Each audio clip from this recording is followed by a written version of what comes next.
চাকরির interview crack করতে চাও আইটি ফিল্ডে, তাহলে কোন সাবজেক্টটা জানতেই হবে, এবং যেটা জানলে তোমরা তুড়ি মেরে ইন্টারভিউ ক্র্যাক করে দিতে পারবে, এবং না জানলে কিন্তু কোনোভাবেই ইন্টারভিউ ক্র্যাক করতে পারবে না, সে তুমি যতই দক্ষ হও না যে কোনো প্রোগ্রামিং ল্যাঙ্গুয়েজ বা যে কোনো সাবজেক্টে। সেই সাবজেক্টটার নাম হলো ডেটা স্ট্রাকচার অ্যান্ড অ্যালগোরিদম। এবার বহু ছাত্রছাত্রীকে আমি দেখেছি, আমি যখন কলেজে পড়াতাম বা যখন আমি পড়ানো শুরু করি অনলাইনে, যে সবাই এই সাবজেক্টটাকে খুব ভয় পায়।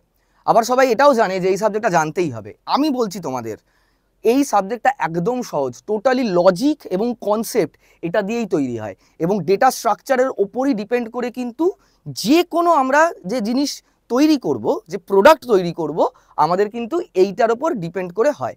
এবং এই তোমাদের সিরিজটাতে আমার ডেটা স্ট্রাকচার অ্যান্ড অ্যালগোরিদমের পুরোটা আমি বাংলায় শেখাবো।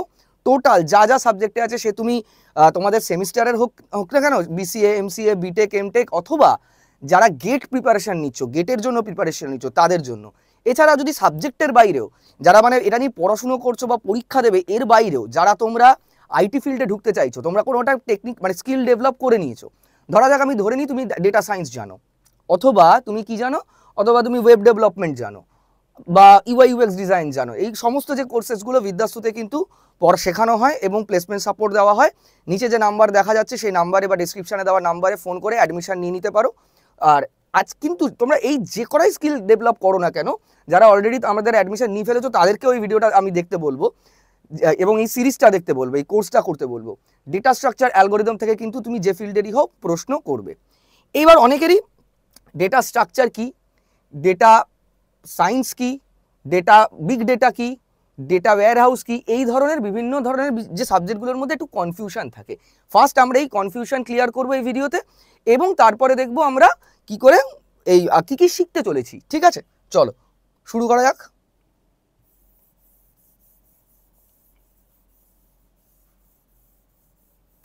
ফার্স্টে বলে দিই, এই যখন আমরা এই অ্যালগোরিদম করব বা যে কোনো ডেটা স্ট্রাকচারের কনসেপ্ট বুঝবো, সেটা একটা প্রোগ্রামিং ল্যাঙ্গুয়েজের মাধ্যমে শিখতে হয়। সবাই ভাবে আমি বোধহয় পাইথন প্রোগ্রামিংয়ের মাধ্যমে শেখাবো, কারণ তোমরা সবাই জানো যে আমার পাইথন খুব ফেভারিট সাবজেক্ট। কিন্তু data structure properly conceptual wise শেখার জন্য বেস্ট হলো সি প্রোগ্রামিং ল্যাঙ্গুয়েজ। মাকাউতেও কিন্তু ডেটা স্ট্রাকচার আর অ্যালগোরিদম সি প্রোগ্রামিং ল্যাঙ্গুয়েজে শেখানো হয়। তোমরা জাভাও ইউজ করতে পারো, যারা তোমরা জাভা পছন্দ করো তারা জাভা দিয়েও শিখতে পারো, কিন্তু আমি এইটা সি প্রোগ্রামিংয়েই করাবো। আচ্ছা, ডেটাতে যাওয়ার আগে একটু অ্যালগোরিদম কি আর ডেটা স্ট্রাকচার কি, এটা একটা ছোট্ট সিম্পল একটা উদাহরণ দিয়ে বুঝি। ঠিক আছে, ধরা যাক তোমার বাড়ি, এটা তোমার বাড়ি, ঠিক আছে, আর এইটা তোমার বাস স্ট্যান্ড, যেখানে বিভিন্ন বাস তুমি বাস ধরবে। তাহলে তুমি বাস ধরবে অফিস যাওয়ার জন্য বা কলেজ যাওয়ার জন্য বা ইউনিভার্সিটি যাওয়ার জন্য। তুমি কি করবে, তুমি তোমার ইউনিফর্ম যেটা পরে যাও, জামা কাপড় পরবে, ব্যাগ গোছাবে। ঠিক আছে, তাহলে step 1 wearing clothes, step 2 arrange your bag, তারপর কি করবে, বাড়ি থেকে বেরোবে। স্টেপ 3 get outside, তারপর কি করবে, স্টেপ 4 walk, আর স্টেপ 5 reached,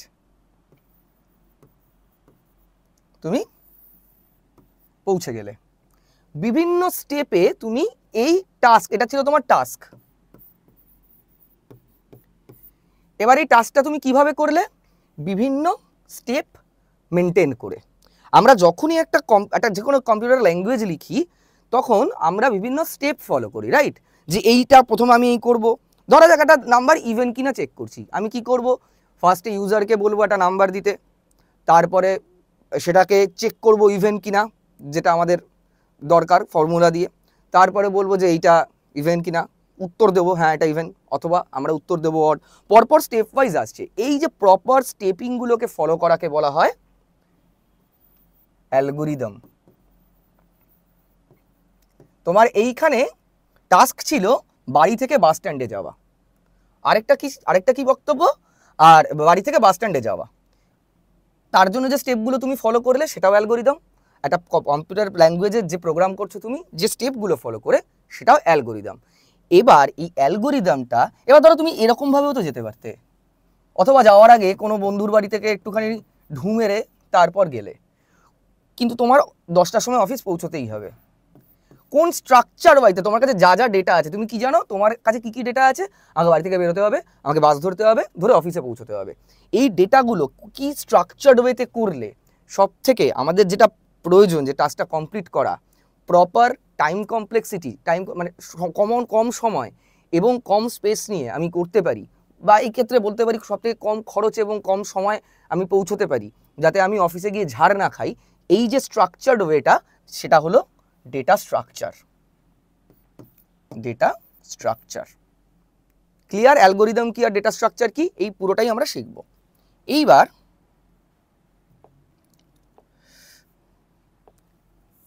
এটা মুছে দিলাম, আশা করি বুঝে গেছো সবাই ডেটা স্ট্রাকচার কি আর অ্যালগোরিদম কি।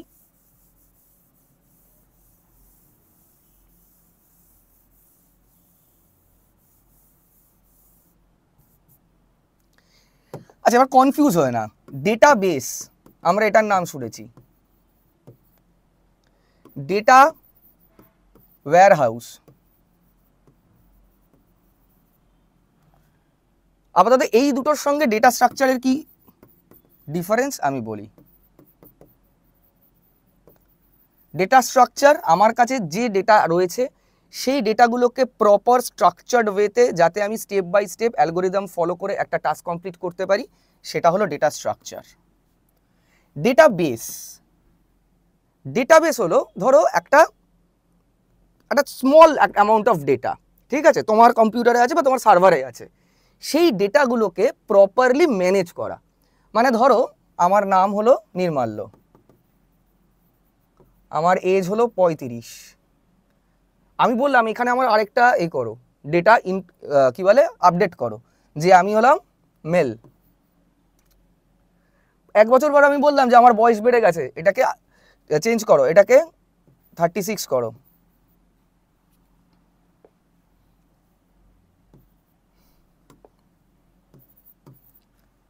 এবার আমি বললাম আরেকটা ডেটা ইনসার্ট করো, আমার কি, আমি কোথায় জব করি, ধরো যাক সেক্টর 5।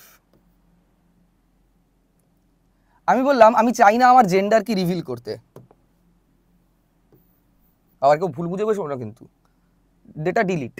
এই যে বিভিন্নভাবে একটা, ধরা যাক একটা কোম্পানিতে 50 জন এমপ্লয়ি আছে, 50 জন এমপ্লয়ির সমস্ত ডেটাকে ম্যানেজ করা প্রপারলি, কে কোন ফিল্ডে রয়েছে, কেউ ছেড়ে চলে গেল, কেউ নতুন অ্যাড হলো, এই পুরো ম্যানেজমেন্টটা করা, যেখানে সেফ থাকে এই পুরো বিষয়টা, এবং সেটা নিয়ে বিভিন্ন কাজকর্ম হলো ডেটাবেস। এই জন্য ডিবিএমএস নামের আমাদের একটা সাবজেক্ট আছে, যেটা উষসী ম্যাম পড়াবেন, database management system. Got it? আর ডেটা ওয়্যারহাউস বিশাল বড় ডেটা, মানে ধরা যাক গুগলের সমস্ত ডেটা একটা জায়গায় রয়েছে, সেটাকে কিভাবে ম্যানেজ করবে, that is data warehouse. Clear? চলো এবার আমরা সাবজেক্টে ঢুকে যাই। সাবজেক্টে ঢোকার আগে এই ভিডিওতে আমরা জেনে নেব কি কি শিখবো আমরা।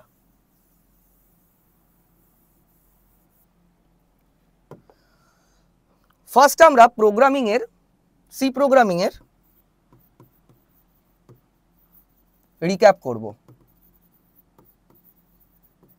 বিদ্যাসুর চ্যানেলেই সমস্ত সি প্রোগ্রামিং এর, আমি ডেসক্রিপশনেও দিয়ে দিচ্ছি ভিডিওর, সি প্রোগ্রামিং এর উষসী ম্যামের ক্লাস আছে, একটু দেখে নাও, তাহলে ক্লিয়ার হয়ে যাবে কনসেপ্টটা।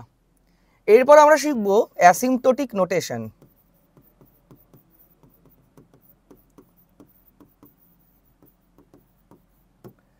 এটা কমপ্লিট করার পর আমরা চলে যাব স্ট্যাকে। তারপর আমরা শিখব কিউ। তারপরে আমরা শিখব লিঙ্কড লিস্ট। তারপরে আমরা শিখব ট্রি। ঠিক আছে, এইটা আমরা পুরোটা কমপ্লিট করব। আরও বেশ কিছু জিনিসপত্র আছে, সেগুলো আমরা করব, যেগুলো এবং আমরা প্রত্যেকটা চ্যাপ্টারেরই কনসেপ্টটা বোঝার পর কিন্তু ডাইরেক্ট প্রবলেম সলভিংয়ে ঢুকে যাব, যাতে আমার একদম কনসেপ্ট ক্লিয়ার থাকে, যে প্রবলেমগুলো পরীক্ষায় আসতে পারে এবং যেগুলো গেটে আসতে পারে, যে কনসেপ্টগুলো তোমাদের ইন্টারভিউতে প্রশ্ন করতে পারে। তাই জন্য আর কি করব আমরা, ইন্টারভিউ প্রবলেম সলভ করব। এই হলো আমাদের এই কোর্সের টোটাল কারিকুলাম। সবাই রেডি? আমি কথা দিচ্ছি তোমাদের একটুও কঠিন লাগবে না, এবং এই পরীক্ষাতে তোমাদের ডেটা স্ট্রাকচার আছে, তোমরা যাতে প্রত্যেকে ও পেতে পারো তার ব্যবস্থা আমি করে দেবো। শুধু একটু মনোযোগ দিয়ে ক্লাসগুলো করতে হবে, আমি যেগুলো বলবো সেগুলো একটু নোটস নিয়ে নিতে হবে, এবং নোটস না নিলেও পারো, আবার এসে তোমরা ভিডিওটা দেখে নিতে পারো। ঠিক আছে, চলো নেক্সট ভিডিওতে দেখা হচ্ছে।